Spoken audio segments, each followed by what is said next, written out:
comigo a sua Bíblia em 1 Coríntios, capítulo 11, o texto da ceia, que você vai ler depois, mas nós vamos ler apenas 2 versículos.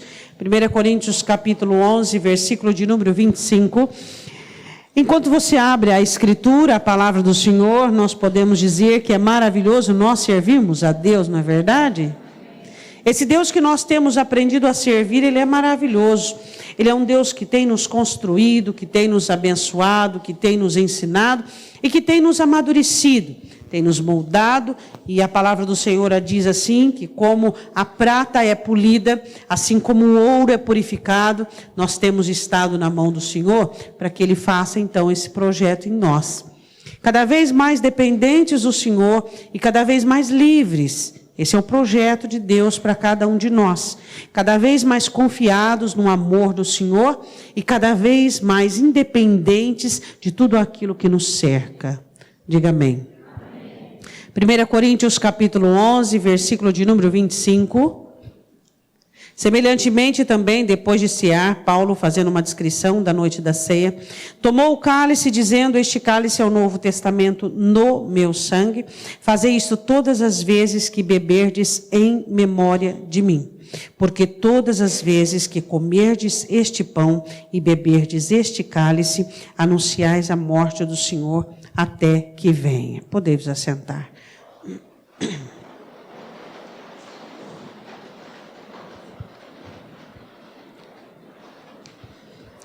Essa instrução ela é muito importante para todos nós, porque a ceia do Senhor, hoje eu estava com os jovens da escola bíblica, eles estavam falando sobre isso, e eu disse também que a mensagem seria sobre a ceia.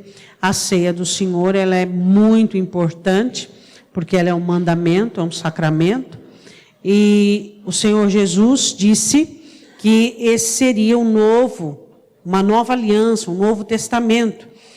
E que nós, ao tomarmos a ceia, nós participarmos da comunhão do corpo e do sangue, nós estaríamos anunciando a morte do Senhor Jesus até a volta dele. Então nós, como filhos de Deus, quando nós tomamos, daqui a pouco eu vou tomar a ceia, você vai tomar a ceia. Então nós, por meio da ceia, nós estamos anunciando que Jesus morreu e que Ele vai voltar. Amém? Todos nós estamos aguardando, né? Esse advento, essa volta do Senhor Jesus. Mas a questão é, se eu tenho que anunciar a morte de Jesus, eu quero saber por quê. Por que por meio da ceia eu tenho que anunciar a morte de Jesus? Eu tenho que saber o que é que eu estou anunciando, né? Como é que você vai anunciar uma coisa que você não sabe? Como é que você vai ser testemunha de algo que você não conhece? A questão é que nós sabemos e conhecemos, mas o Senhor Jesus, que a ceia seria um ato onde nós deveríamos lembrar da morte dele. Por que o Senhor Jesus teve que morrer? Você consegue lembrar por que ele teve que morrer? Por que Jesus teve que morrer? A morte de Jesus é algo que ficou no passado? Por que não? Porque ele disse que todas as vezes que eu e você nós comemos e bebemos, nós estamos anunciando que ele morreu e que ele vai voltar. Agora, qual foi a causa que levou o Filho de Deus a morrer na cruz? Qual foi a causa? E se essa causa, ela é consciente tanto para mim quanto para você, diariamente, ou quando eu pego o pedaço do pão e eu pego o cálice, eu tenho consciência do preço que foi pago para que eu pudesse participar dessa comunhão. Jesus Cristo morreu, hoje nós vamos ler alguns versículos, eu quero que você vá comigo em Romanos, capítulo 3, versículo 23, você conhece esse versículo de cor, né?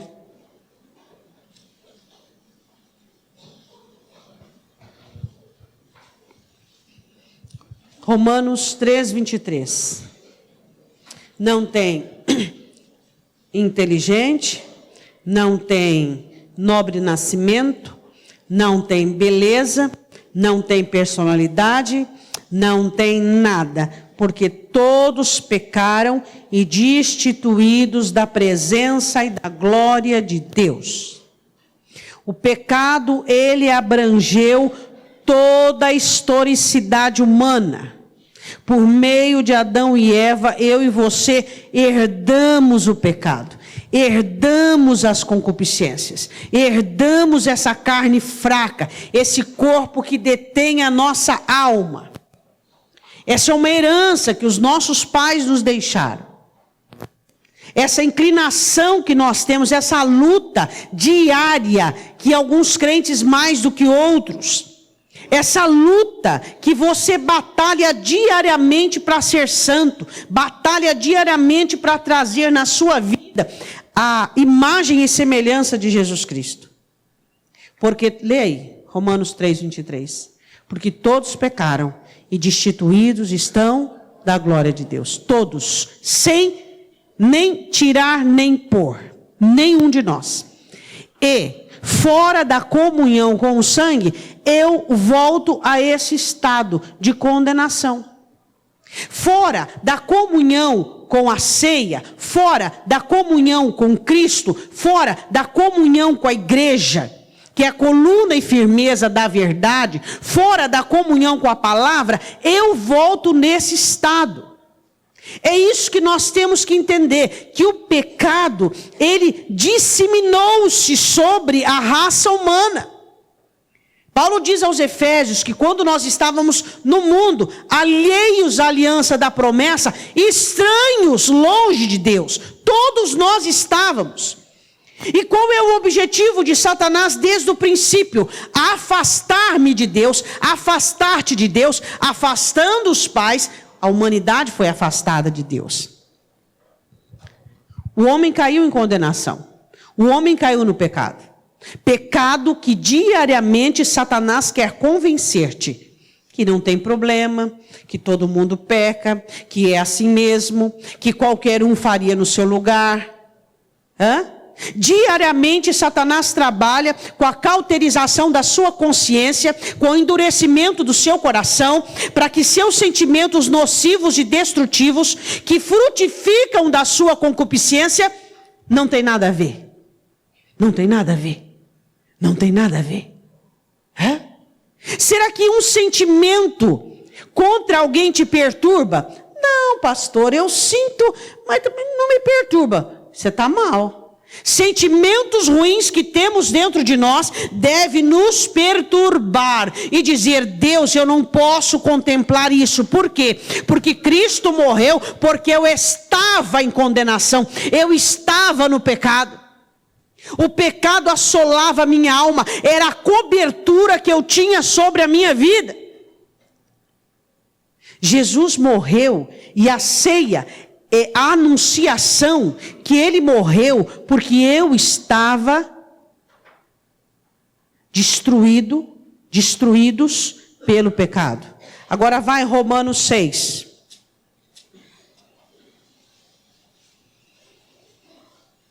(23) 23 também. Lê o que está escrito aí. Primeira parte. Porque o salário do pecado é a morte. Condenação. Esse é o que todos vão receber por conta do pecado. O salário do pecado é a morte. O salário do pecado é a morte. Agora, como pode eu e você, que somos crentes, ainda querermos ter um relacionamento aparentemente íntimo, distante, esporádico com o pecado? Se Jesus morreu para causar a separação minha do pecado, para que quando eu tomo a ceia, eu estou anunciando que Jesus morreu por causa do meu pecado. Como é que eu posso continuar pecando, sendo consciente que o meu pecado foi quem levou Jesus à cruz? Tem crente que quando ele assiste, na época da Páscoa, aquela encenação de filmes, que às vezes ele chora igual um condenado. Nós devemos chorar quando pecamos, quando transgredimos essa aliança, quando não somos dignos dessa aliança, quando não somos à altura dessa aliança. Pastora, mas como é que eu sou digno e à altura? Tá, respectivamente na palavra, eu e você nunca conseguiremos. Mas pelo menos em nós precisa haver uma determinação cabal. Nada mais tenho a ver com o pecado. Eu não quero mais pecar. Eu não gosto do pecado. Pastora, mas eu amo Jesus, mas gosto do pecado. Verdade, eu acredito.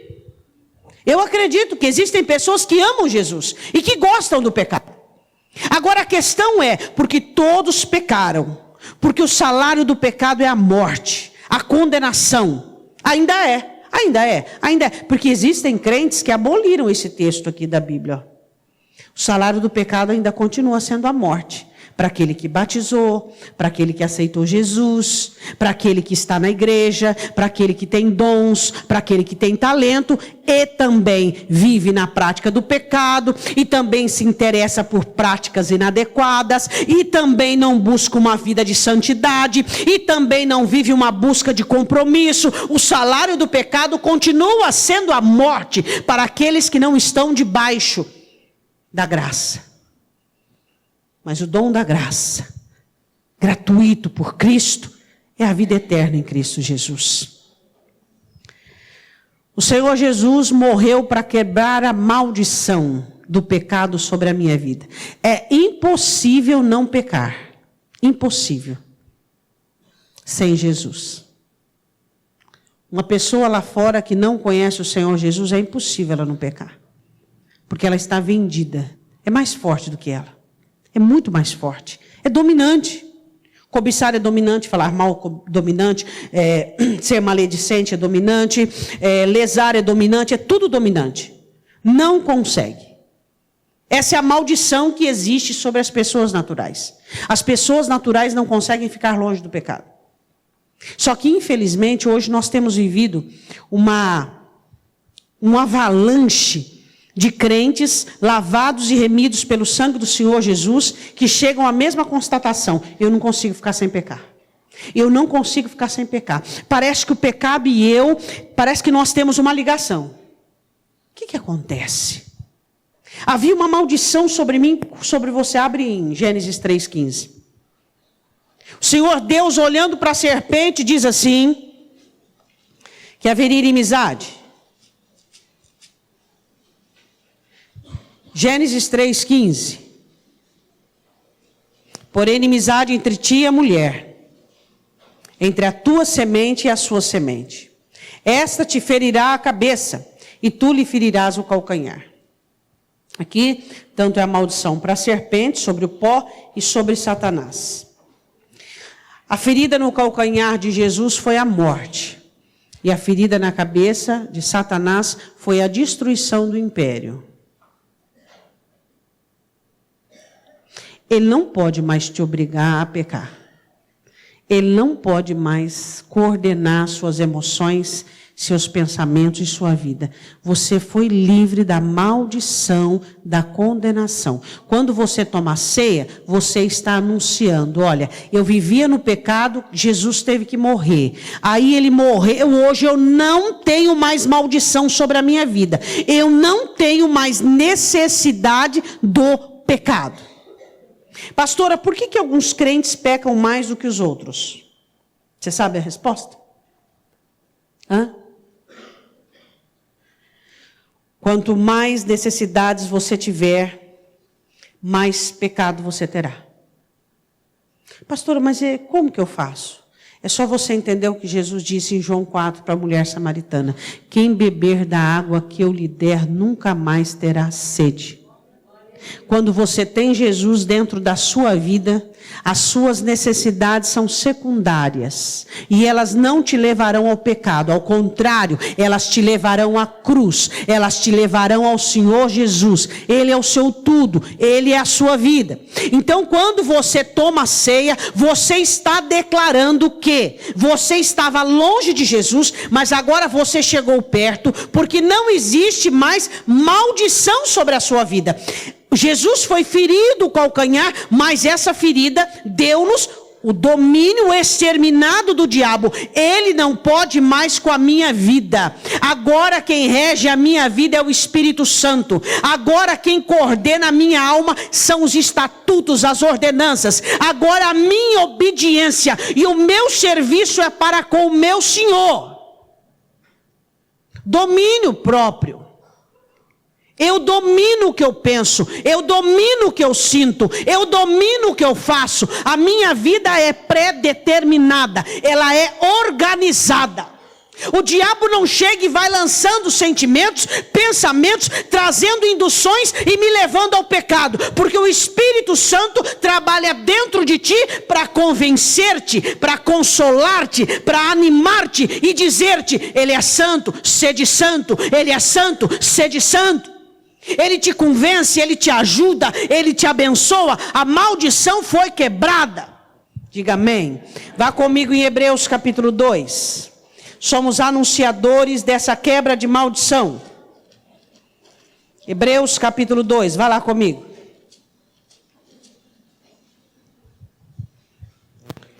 Hebreus 2, 9. Jesus Cristo morreu porque foi o preço que Deus pagou por causa do pecado do homem. Aí você diz: pastora, mas é uma grande de uma injustiça. Deus tem que pagar o preço porque o homem em um dia resolveu, porque a mulher naquele dia resolveu. É a lei do mais forte. É a lei que às vezes Deus quer te ensinar e você não quer aprender. Só Deus podia pagar esse preço, ninguém mais. Só você pode pagar alguns preços que te são exigidos na sua vida. Só você. Qual é a lei do mais forte? Hã? A lei do mais forte, pastora, a lei do mais forte é: o mais forte sempre abnega, o mais forte sempre renuncia, o mais forte sempre ignora ofensas, o mais forte sempre é aquele que dá o primeiro passo, o mais forte é aquele que abnega, renuncia, dá o primeiro passo e doa. Essa é a lei do mais forte. Pessoas fracas são incapazes de ter dentro de si essa conotação emocional, essa logística espiritual. Pessoas fracas não conseguem entender que Deus as santificou, as levantou para que elas sejam os primeiros a se humilhar, os primeiros a abnegar, os primeiros a renunciar. Eles não entendem que são colunas, mas os fortes dizem: eis-me aqui, aqui venho, como no livro está escrito sobre mim. Quem disse isso? Jesus. Jesus tinha condições de fazê-lo e fez. Fez o quê? Nasceu homem. Nasceu ser humano. Hã? Você acha que isso foi fácil para ele? Não. Foi muito difícil. Muito difícil. O cordeiro não adiantava, o bezerro não adiantava, o boi não adiantava mais. Tinha que ser o Filho de Deus. Morrer por mim e por você, para quê? Para quê? Apenas para que nós fôssemos, apenas para que nós tivéssemos, apenas para que nós entendêssemos? Não, Ele morreu por nós para que o pecado não tivesse mais domínio sobre as nossas vidas. A Bíblia diz em Hebreus capítulo 2, versículo 9: vemos, porém, coroado de glória e de honra aquele Jesus que fora feito um pouco menor do que os anjos. Diga para o seu irmão: quando se fez isso? Não, responde, só responde. Quando Jesus se fez menor do que os anjos? Na sua humanidade. Menor do que um anjo, pastora? Na sua humanidade. Por causa da paixão da morte. Por causa da paixão da morte. Ele foi homem, ser humano, se fez filho do homem, sofreu. Você vai ler o escritor aos Hebreus dizendo o que ele sofreu, o que ele padeceu, para que pudesse ser o sacrifício perfeito. A paixão da morte. Não fala amor de morte. Aqui você está lendo amor de morte no versículo 9. Não, por causa da paixão. Paixão é dor, é renúncia, é loucura. Deus não só amou o mundo, Deus foi apaixonado. Jesus apaixonou-se pelo projeto de Deus, se tornando o seu próprio projeto. Pela paixão da morte, para que pela graça de Deus provasse a morte por todos. Ele morreu para que a morte não tivesse mais domínio. Por quê? Porque todos pecaram destituídos, porque o salário do pecado é a morte, continua sendo. Por isso que eu preciso de Jesus 24 horas por dia, porque o salário do pecado continua sendo a morte. E se eu me desviar, e se eu não tiver a ceia como uma anunciação que Jesus morreu por mim, e fazer dessa comunhão diária uma comunhão de compromisso, de separação, de santidade, de entender mundo, Cristo, há dois senhores, e eu não posso servir os dois. Você sabe que o teu Senhor, ele é muito excelente. Muito excelente. E quando o Senhor Jesus vê a nossa preferência, é aquela velha história do filho pródigo. Por que o filho pródigo não impediu o filho de ir embora? Porque Deus não é assim.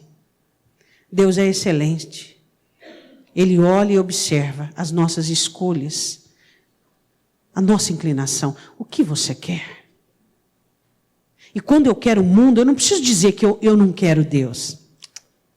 É aquilo que Jesus diz: quem comigo não ajunta está espalhando. Quando eu quero pecado, quando eu quero o mundo, eu não preciso chegar para Jesus e dizer: olha, eu não te quero. Ele já entendeu.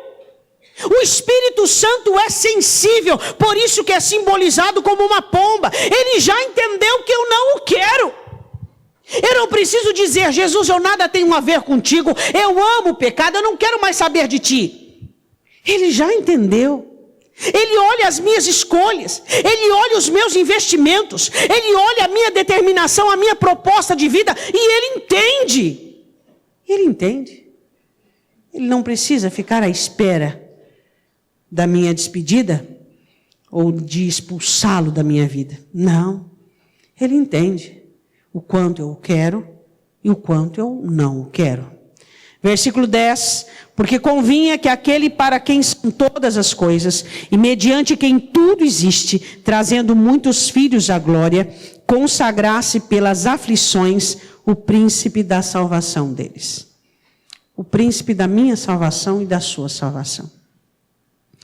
Hoje, se você partir para a eternidade, você sabe que você vai partir por causa de Jesus Cristo. E porque você o aceitou e porque você viveu uma vida que fizesse jus a isso. Eu queria perguntar para você: você conseguiria definir a sua salvação? Por exemplo, você conseguiria responder aí, na sua mente, no seu lugar, 3 perguntas que eu posso te fazer, dizendo: quem é responsável pela sua salvação? Segunda, você é responsável por um tão alto preço? Terceira, o que te dá certeza? O que te estabelece como um salvo? Você tem que ter respostas a essas perguntas. Que Ele é responsável pela sua salvação, mas que você também é responsável por esse alto preço. E o que te estabelece, que te fundamenta, são as Escrituras.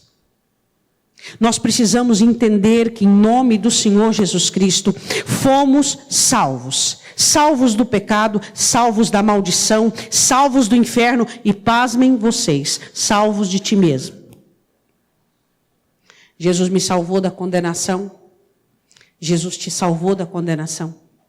Ele me salvou da maldição, do domínio do pecado, do domínio das mazelas, do domínio do mal. Continuando o versículo de número 14. E visto como filhos participam da carne e do sangue, também ele participou das mesmas coisas, para que pela morte aniquilasse o que tinha o império da morte, isto é, o diabo. Colossenses 2, 14 e 15 diz que Jesus riscou a cédula que era contra nós, cravando-a na cruz, despojando os principados e potestades, triunfando sobre eles. A palavra do Senhor diz que quem tinha o império da morte era o diabo. Quem deu esse império para o diabo? Quem deu a Satanás esse legado de matar? O homem.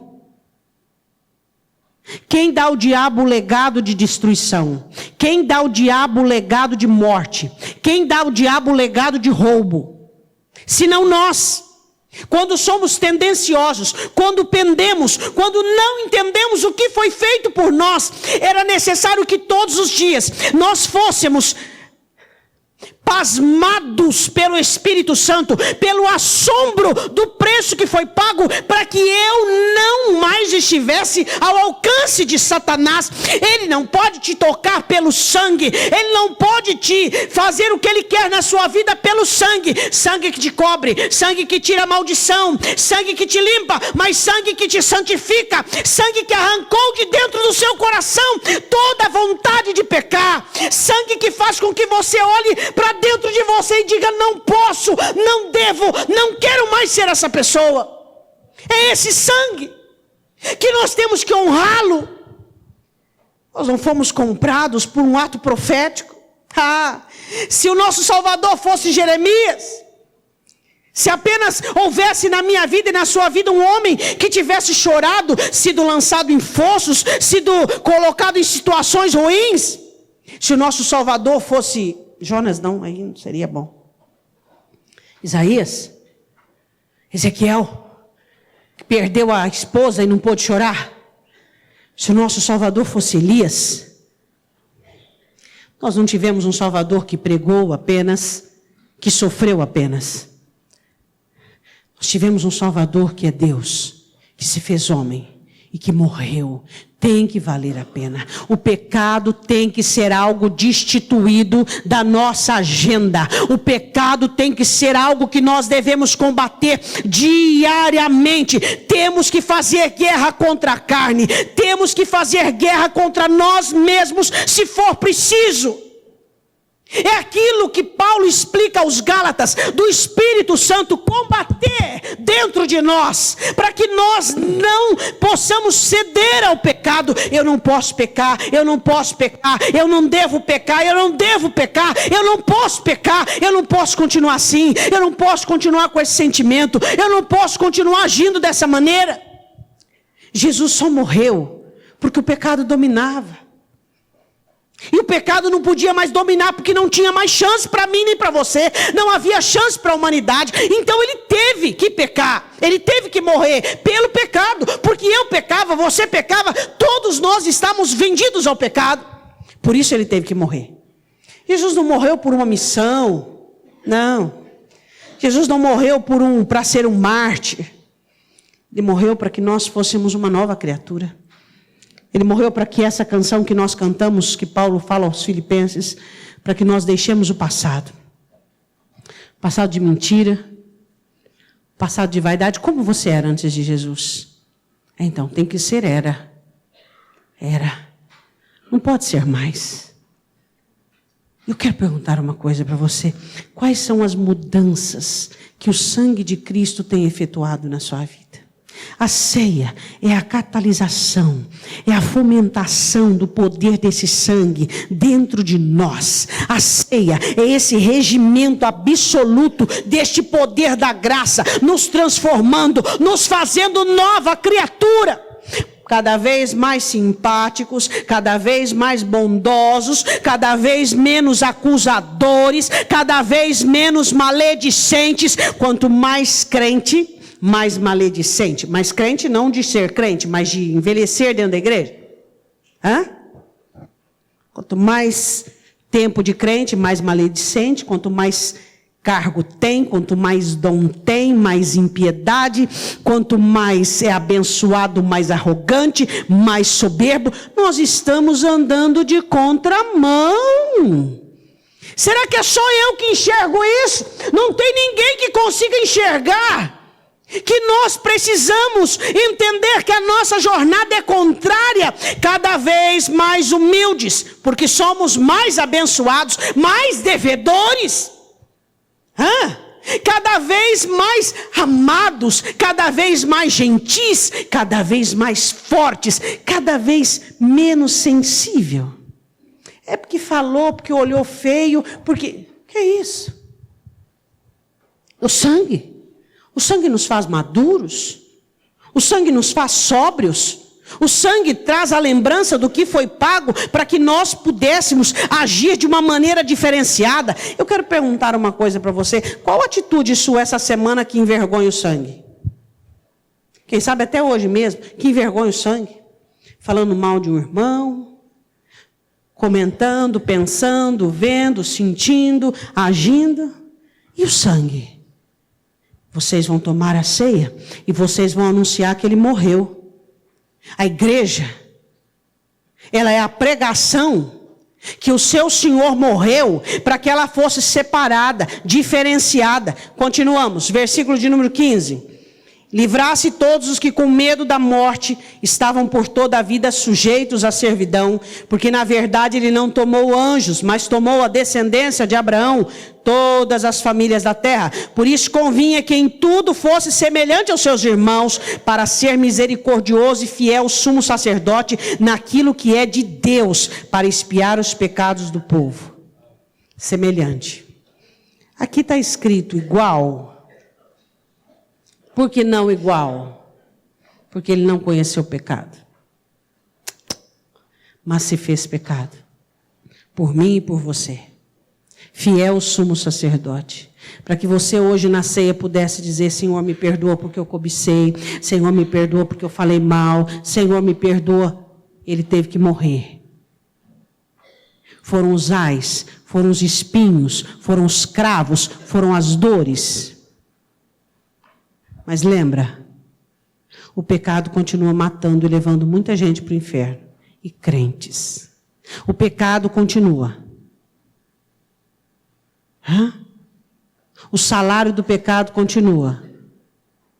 Eu tenho que continuar caminhando em direção à cruz. Como Paulo diz, eu estou crucificado para este mundo e este mundo para mim. Versículo 18. Porque naquilo que ele mesmo, sendo tentado, padeceu, pode socorrer os que são tentados. Diga glória a Deus. O pecado traz uma aproximação interessante. O pecado, ele traz uma aproximação da maldição e a bênção. Foi arrancada a maldição e trazida a bênção. Um novo tempo. Nós não podemos viver em maldição. Existe muito misticismo em cima de maldição. Muito. O que é maldição?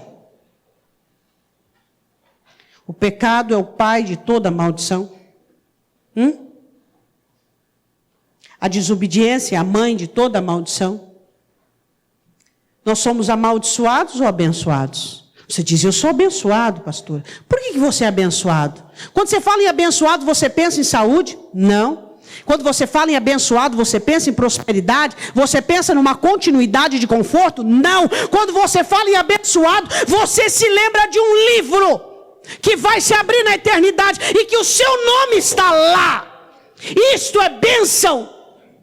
Isto é a maior bênção, porque Deus amou o mundo de tal maneira que deu o seu Filho unigênito para que todo aquele que nele crê não pereça, mas tenha a vida eterna. Eu e você vamos chegar no céu, vamos ter chorado nesta vida, vamos ter sofrido decepções, vamos ter sofrido abandono, vamos ter padecido situações, mas vamos chegar no céu com o nosso nome escrito no livro do Cordeiro. Por quê? Porque Ele morreu por mim e por você.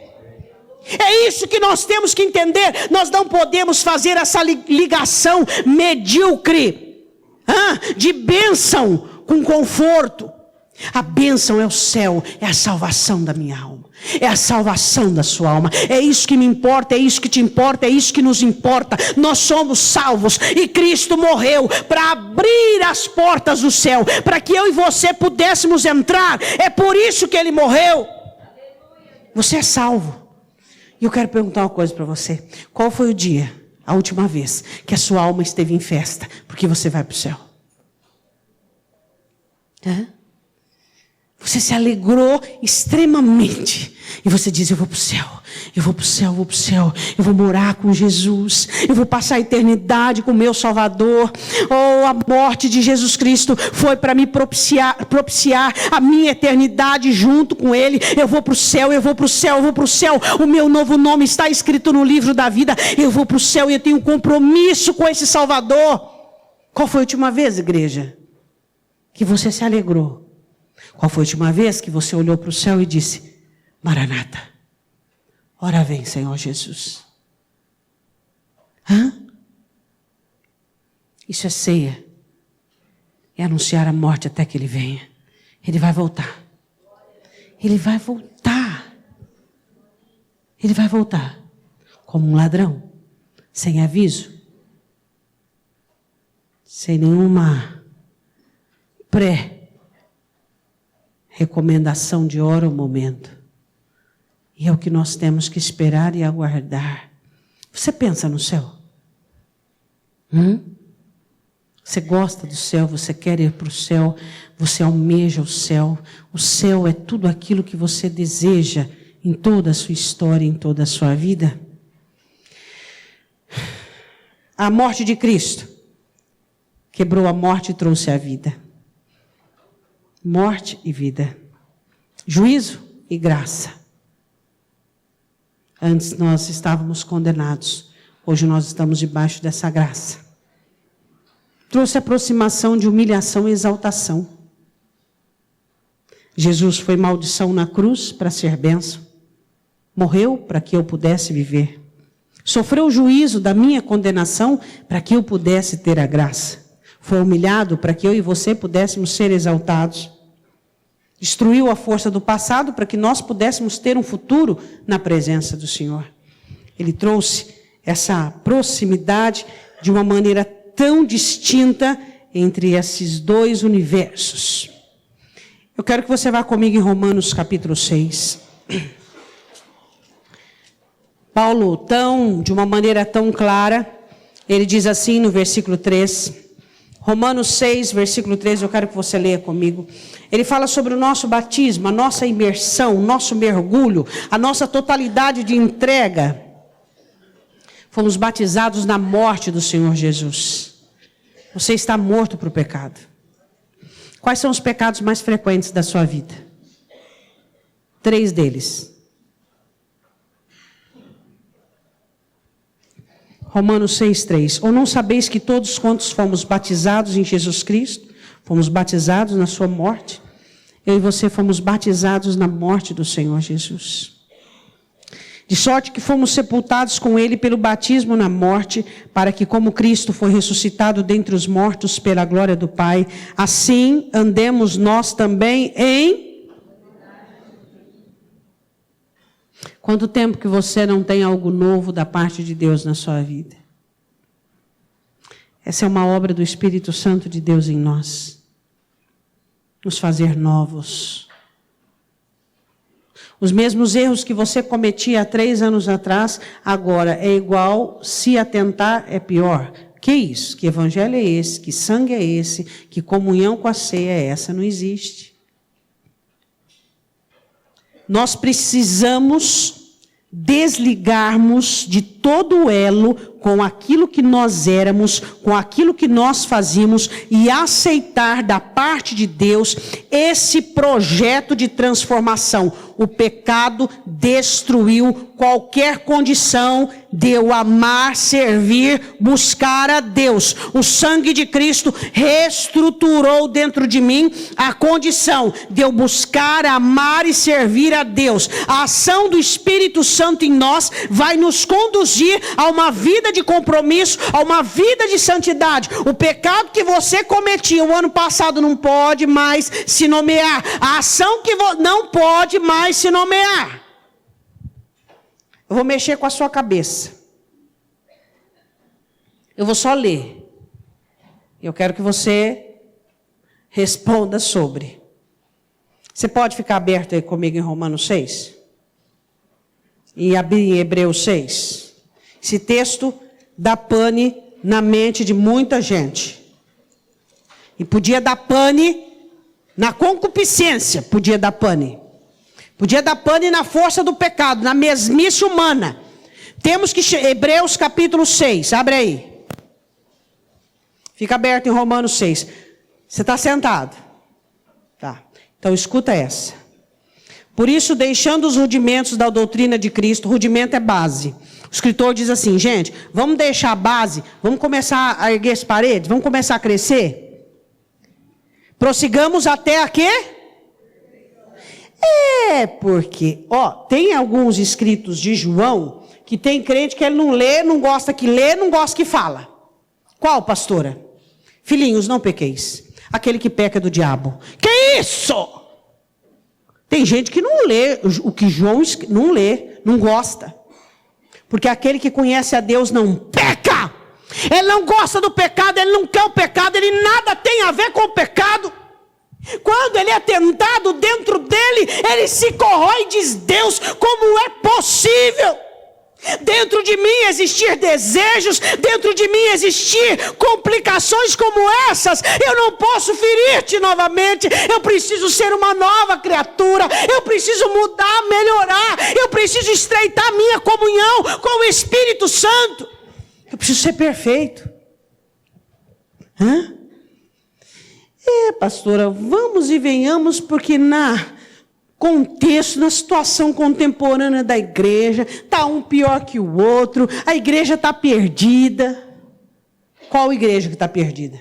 A denominacional? Pode ser, mas a de Cristo não. A de Cristo continua sem mancha, sem ruga e sem mácula, mesmo que for retirado de 2.000, 3.000 congregacional. Não interessa, a igreja dele continua santa, sem mancha, sem mácula, sem ruga. O Espírito Santo continua na ativa, limpando, abençoando, purificando. Nós somos interessados na santidade, interessados em crescer, interessados em agradar-lhe. Esse interesse existe dentro de nós por causa do preço que foi pago para que nós chegássemos onde estamos. Eu estou onde estou. Você está onde está por causa dele? Não lançando de novo o fundamento do arrependimento, de obras mortas e de fé em Deus, da doutrina dos batismos, da imposição das mãos, da ressurreição dos mortos, do juízo eterno. E isto faremos se Deus o permitir, porque é impossível que os que já uma vez foram iluminados e provaram o dom celestial e se tornaram participantes do Espírito Santo, provaram a boa palavra de Deus e as virtudes do século futuro e recaíram, sejam outra vez renovados para o arrependimento, pois assim quanto a eles de novo crucificam o Filho de Deus e o expõem à vergonha e ao vitupério. Quando você está pecando lá, o diabo está debochando da cruz. E Paulo dizia, eu não me vergonho da cruz de Cristo. Enquanto você peca, Satanás debocha do seu batismo, da sua história, da sua vida. Expõe Cristo ao vitupério, de novo ferem as feridas que já existem. Você acha que não tem sangue no céu? Você acha que tem sangue no céu? Quem acha que tem sangue no céu? Você não tem sangue no céu? No final desta mensagem você vai ver que tem sangue no céu. Onde é que tem sangue no céu? A morte de Cristo não foi algo para ser esquecido. O céu não esquece a morte de Jesus um só minuto. A única que tem esquecido a morte de Jesus é a igreja. Por isso que ele diz, quando vocês tomam a ceia, vocês estão anunciando, porque eu morri, qual foi o meu objetivo, qual é a minha proposta, e o que eu busco com a minha morte.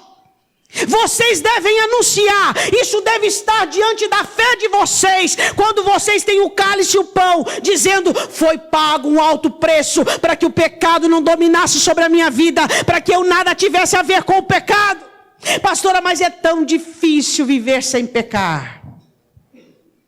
Nós estamos falando de cristianismo, de conversão, de nova criatura, de busca incessante por santidade, de busca pelo Espírito, de cristãos autênticos, verdadeiros, que choram diante do altar do Senhor. Deus, eu não gosto do que eu vejo em mim. Eu vejo em mim materialismo, eu vejo em mim avareza, eu vejo em mim, Deus, dureza, eu vejo em mim esfriamento. Ó Senhor, eu te peço em nome de Jesus, vem transformar a minha vida, transforma o meu coração. Eu quero olhar para mim, eu quero te ver, o teu domínio, a sua soberania.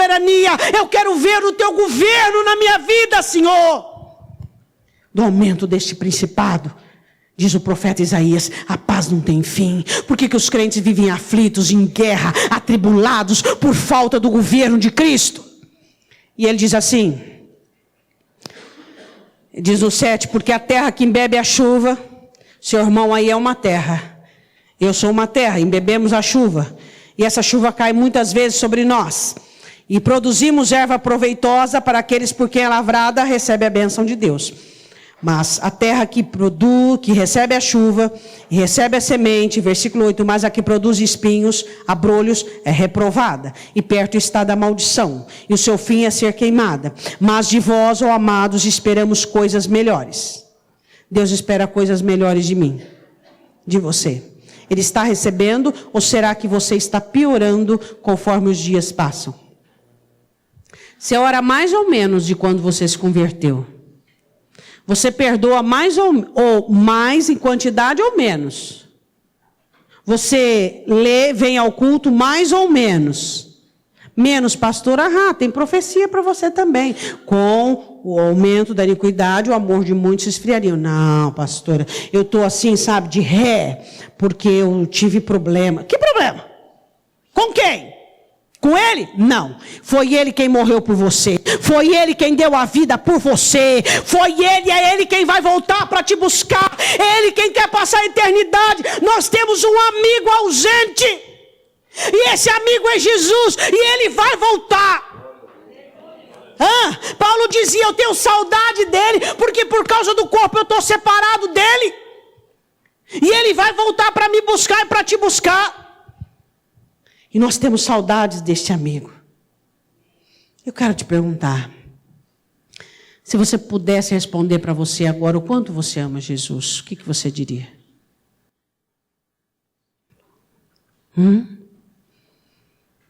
Como que você faz essa logística dessa resposta? Olha para a sua vida. Vê o quanto ele tem sido importante na segunda até domingo. Vê quanto a palavra dele, o Espírito dele, vê quanto as obras dele, vê quanto o ensinamento dele, vê quanto a humilhação que ele te deixou como herança, vê como tudo isso. E aí você responde. Jesus chega na casa de Simão e diz, Simão, tem gente que ama mais do que outros. Por quê? Porque quem ama faz. Quem ama faz. Quem ama faz.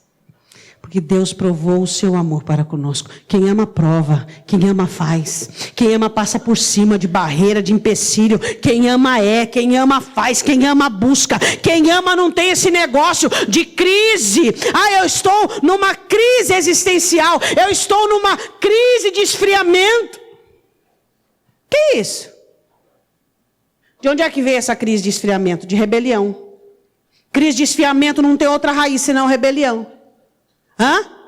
E rebelião que você tem que fazer? Pedir perdão, arrepender, prostrar o teu rosto em terra e dizer me perdoa. Por que aconteceu a crise de esfriamento espiritual? Por rebelião.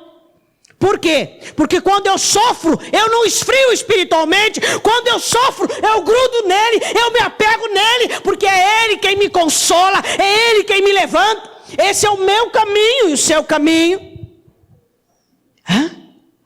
Pastora, eu era tão hoje. 10 virgens, 5 e 5. Todas elas aprovadas fisicamente, todas elas aprovadas espiritualmente falando. Tudo dentro de um contexto de noivas. Só que 5 tinha óleo, mas não o suficiente. Eu não quero isso para mim. Eu acredito que você não quer isso para você. Eu acredito que você não quer lutar, batalhar até e ser reprovado, porque não deu conta. Precisamos do Espírito Santo. Precisamos do Espírito Santo. Precisamos do Espírito Santo. Precisamos do Espírito Santo. Precisamos buscar mais o Espírito Santo. O Espírito Santo, o Senhor Jesus deixou-nos o Espírito Santo, para que o Espírito Santo pudéssemos nos manter santos, em comunhão. De vós esperamos coisas melhores, coisas que acompanham a salvação. Volte comigo em Romanos 6. Versículo de número 5. Porque se fomos plantados junto com ele na semelhança de sua morte, também o seremos na da sua ressurreição. Sabendo isto, versículo 6, Romanos, se o nosso homem velho foi com ele crucificado. Olha para o seu irmão, vê se você olha o homem velho ou o homem novo. Será que é o homem velho ou o homem novo? Paulo usa essa linguagem sobre a nossa personalidade, as nossas práticas, os nossos erros. Vou dizer uma coisa para você. Tem um novo principado, que não é na Bíblia, não está escrito assim, dessa maneira, mas que vai deixar muita gente fora do céu. Quem é? Personalidade. Eu sou assim, esse é o meu jeito. Peraí. Tá, vou aprender. Eu não sei perdoar, mas eu vou aprender. Eu não sei virar a face, mas eu vou aprender. Eu fui criado numa família que era assim, olho por olho, dente por dente. Mas eu vou aprender a ser crente. Eu fui criado numa família avarenta. A gente comia arroz azedo, você diz. Só que eu vou aprender a ser voluntário. Eu vou aprender a ser generoso.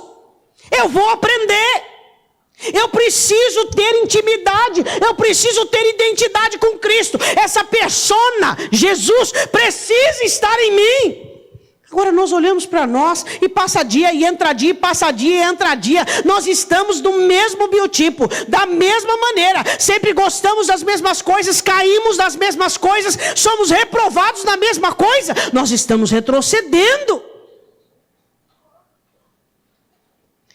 O nosso homem velho foi com ele crucificado. Você pode dizer que seu homem velho foi com Cristo crucificado? E hoje é uma nova criatura, hoje é um novo gosto, um novo prazer, uma nova procura. Você quer aprender, não que você seja perfeito, mas se você erra, você fala, Deus, eu quero acertar, Deus, eu quero fazer direito. Mas não, o seu exemplo é o que está do lado. Está vendo lá o diácono? Ele faz. Está vendo lá o obreiro, o pastor, não sei quem, a pastora? Olha lá o líder. Não, vou dizer igual Paulo diz. Será que nós vamos precisar de alimentos infantis? Não. O meu norte, meu espelho não é o ser humano. O meu espelho é Jesus. É para ele que eu olho. É para ele que você olha. Nós precisamos compreender isso. E ele continua dizendo: para que o corpo do pecado seja desfeito, para que não sirvamos mais ao pecado. Diga glória a Deus. Diga, Jesus morreu para que eu não sirva mais ao pecado. Porque Paulo usa essa expressão, vá comigo, em 2 Coríntios 4, porque o pecado é escravizador. Você pensa que você vai pecar uma vez, não vai pecar de novo, não. O pecado é escravizador. Você peca uma vez, 2 vezes, 3 vezes, se você não gritar por socorro, se você não bater o seu joelho no chão, se você não clamar por Jesus Cristo, se você não buscar ajuda, ele te escraviza. O pecado é escravizador. Pecado, qualquer área, o pecado é escravizador. Cedeu brecha, você cedeu, ele vai dominar ali, ele é dominante. O pecado não chega, ele chega chegando. Ele chega para dominar. Ele chega para ditar regras. Você vai fazer, você vai fazer. 2 Coríntios capítulo 4, versículo 10. Eu amo esses 2 versículos de paixão. Trazendo sempre por toda parte a mortificação do Senhor Jesus no nosso corpo. As pessoas têm que olhar para você e ver que Jesus morreu. E você morre também. Todos os dias. Você morre para você. Você morre para que você gosta. Você morre para que você quer. Para que você nasça e viva para Deus. Pastora, fala a verdade, essa mensagem está tão distante da nossa realidade contemporânea. Eu concordo plenamente com você. Santidade é um tema abolido das igrejas. Perfeição é um tema abolido das igrejas. As igrejas não falam mais em santidade, não falam mais em perfeição. Por quê? Porque nós estamos no fim. São temas que não são convencionais. Não combinam. Não combinam. Continuando. Para que a vida de Jesus se manifeste também em nossos corpos. Paulo diz, a partir de agora ninguém conhece ninguém, nós somos conhecidos por causa de Cristo. Você quer conhecer Jesus, você tem que olhar para o irmão do lado. É um meio também, além de todos os outros. Você tem que ver Jesus nele. O amor de Jesus, a graça de Jesus, a paciência de Jesus. Tem irmãos que você convive, que você diz assim, ó, nesse eu vejo o amor de Jesus, nesse eu vejo a misericórdia de Jesus, nesse eu vejo a alegria de Jesus. Nós temos que ser reveladores e anunciadores da morte de Cristo. E ele diz no versículo 11, assim nós que vivemos, estamos sempre entregues à morte por amor de Jesus. Temos que aprender a morrer dia após dia, para que a vida de Jesus se manifeste também na nossa carne mortal. Morrer para quê, pastora? Em primeiro lugar, para a sua vontade. Que a sua vontade, ela será aliada do pecado. A minha e a sua vontade não deve nos ter. Quem nos tem é Jesus. Quem morreu por você? Então é Jesus quem tem que te ter. Sua vontade não pode ter você.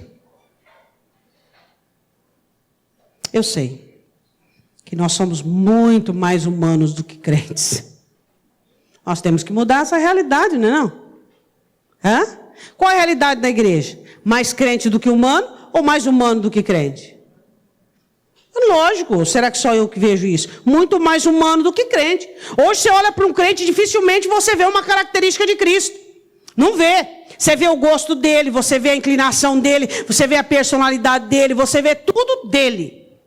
Se você caçar, mas caçar, às vezes você acha um cisco de alguma coisa. Nós temos que mudar essa realidade. Nós temos que ser conhecidos por cristãos. As pessoas devem olhar para nós e ver, ali eu vejo a força de Cristo, ali eu vejo o governo de Cristo, ali eu vejo o domínio, a alegria, ali eu vejo a paz, a longanimidade, a misericórdia, a humilhação. Nós temos que ser reconhecidos, temos que trazer a morte de Cristo. Quero para terminar que você vá comigo em Apocalipse capítulo 1. A morte de Cristo não é algo que foi esquecido. O céu, a eternidade, isso é inerente. Jesus falando com João em Apocalipse 1:18.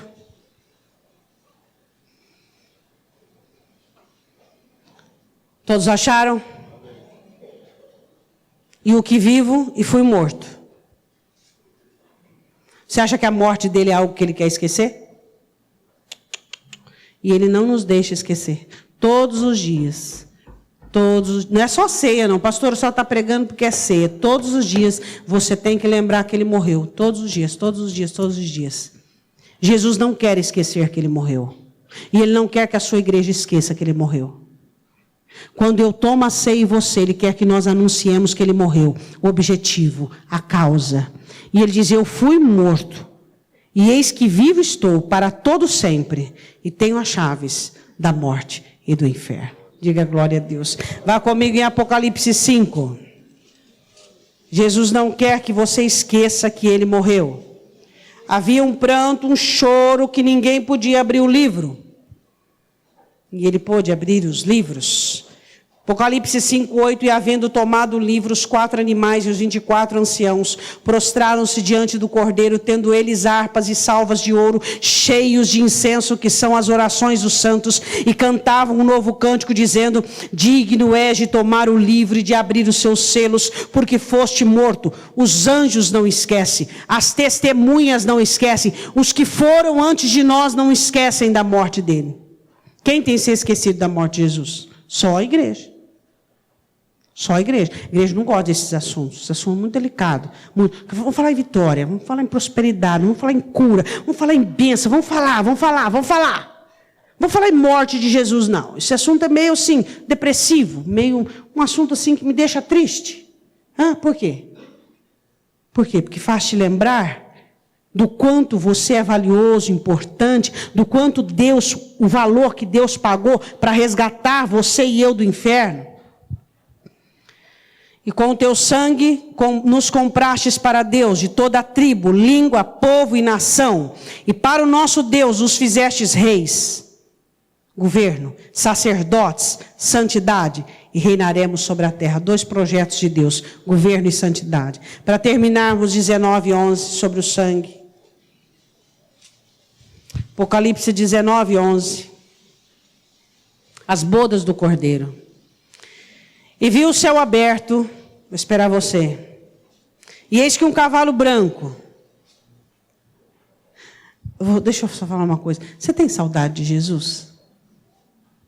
Você imaginou o seu privilégio, meu, de um dia podermos tocar nas marcas, nas mãos dele? De você chegar no céu, os rostos deles, todos resplandecentes. Elias, Jeremias, Ezequiel, Abraão, Jacó, todos totalmente incorruptos. E você olhar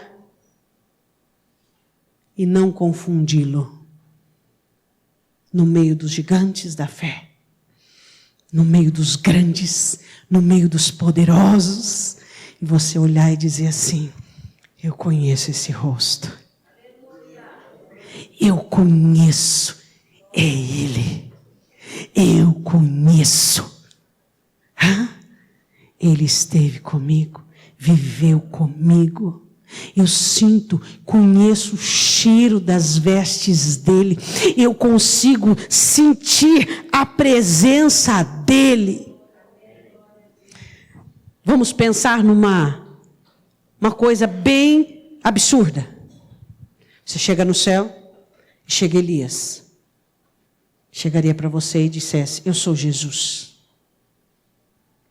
Será que enganaria alguns? Ou Ezequiel, ou Pedro, ou Paulo? Eu conheço a face dele. Você conhece a face dele? Porque todos os dias, em todos os episódios da sua vida, ele tem se revelado a você e a mim. A presença dele é inconfundível. Inconfundível. E a voz dele? A hora que Paulo dissesse: eu sou Jesus, essa voz não é a voz dele. Eu conheço a voz dele. Você iria dizer: eu sei quem ele é. Os anos que eu passei de vida, o toque dele eu conheço, o cheiro dele eu conheço, o amor dele eu conheço. Ninguém consegue me enganar. Pode vir o mais forte, o capitão, pode vir um anjo, pode vir quem for. O meu Jesus eu conheço. Porque eu conheço agora. Ele diz: aquele que amar a minha palavra, eu virei para ele e farei nele morada. Ele mora aqui dentro, ele mora aí dentro, eu o conheço. Nós o conhecemos.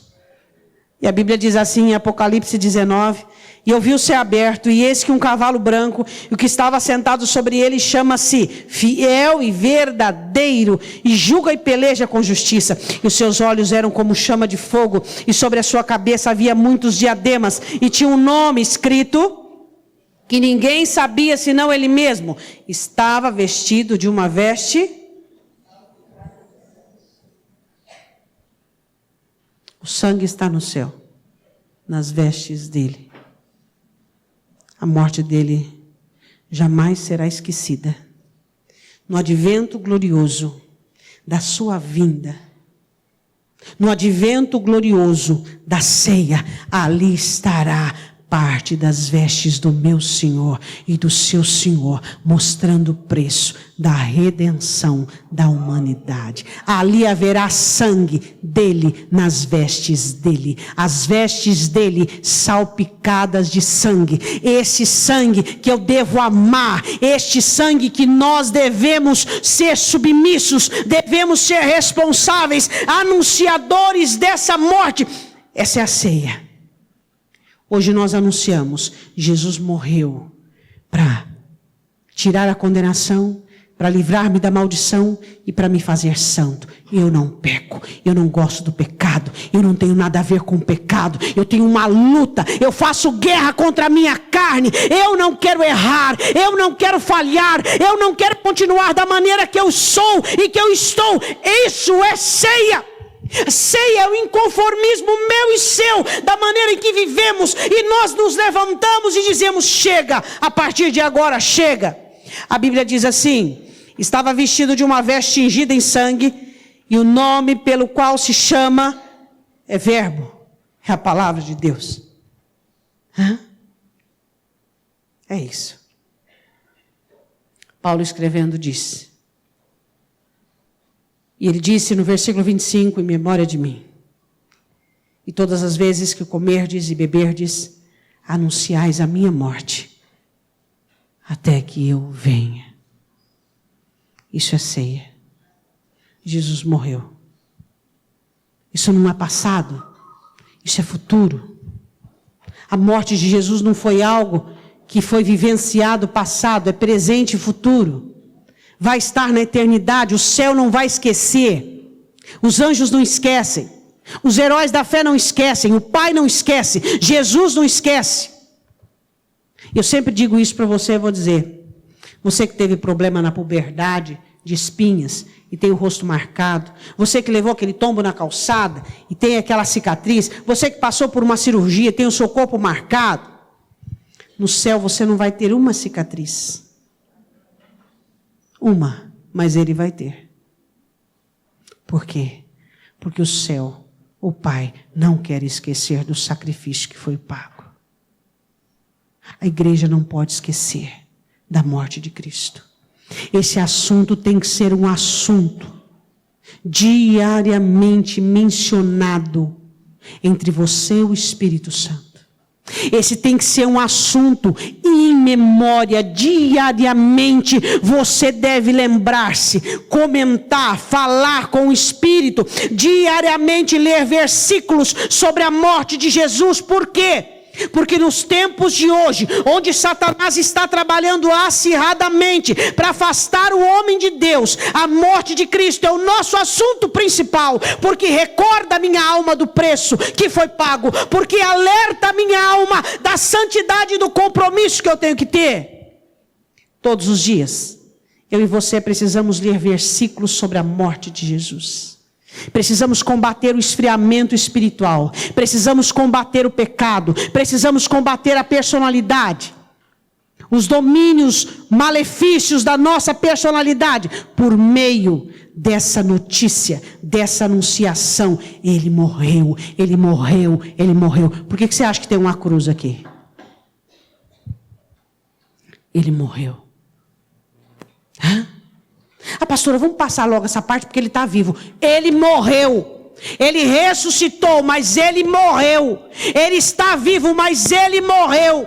Ele vai voltar, mas ele morreu. E é lembrado, e o Pai faz questão deste assunto ser inerente na eternidade, para que nós saibamos e conheçamos o quanto é importante para o céu, para Deus e para Jesus a morte dele. Ele morreu. E se o céu não faz questão de esquecer, eu não sou louca de esquecer esse assunto. E se o Pai faz questão de lembrar, e se no advento de Cristo as vestes dele estarão marcadas, eu que não terei o sangue fora da minha vida.